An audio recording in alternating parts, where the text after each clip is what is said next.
lot of competitors for XDC? Is this a unique solution that we should expect to see, carried out across the entire $30 trillion of trade, or is this something that you potentially have others doing similar things?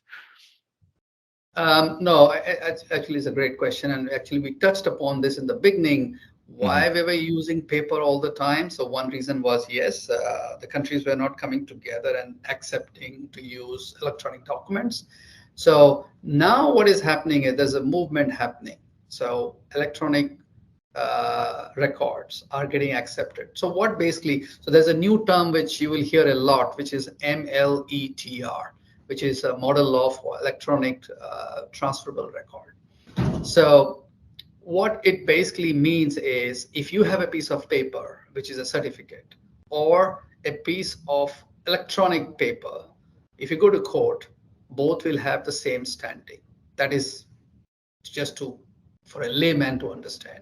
So there are 7 countries, those who have accepted electronic transferable record. They have enacted that in their jurisdiction, which means paper or electronic has the same legal footing.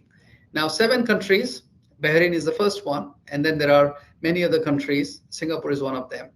And Abu Dhabi is also one of them. So these countries will actually be able to receive electronic documents and clear the cargo. Now, the big elephant is now UK is joining as well, and they are going to be signing. English law is changing on the 20th of September. So once that happens, and English law is used, 60% of global trade finance is done based on English law. Now, Hmm. what basically is going to be a game changer is every country which is doing trade will look at this development and think, hey, why should we not look at changing our law, right? Why can't we start accepting electronic documents as well? So 20th September is a big day in our calendar. Once this gets signed up, then we are looking at multiple corridors. So Singapore is already signed up.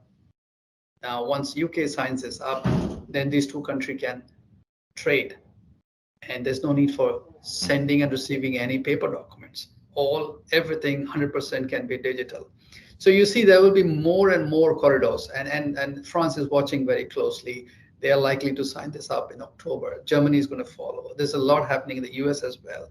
Australia has already done some pilots. So there are many countries, those who are actually watching this development. Now, when slowly this is happening, our solution is very timely. You asked me about the competition.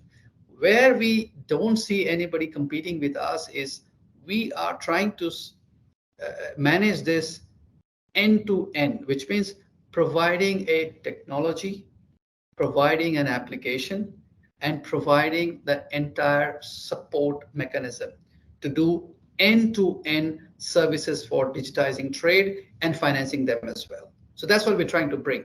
And by no way we can do everything ourselves. So existing companies, those who are in bits and pieces doing some of the functions, can actually tap in and work with us. So we are kind of trying to become like an Amazon, trying to do the entire end to end into the in the providing the trade services.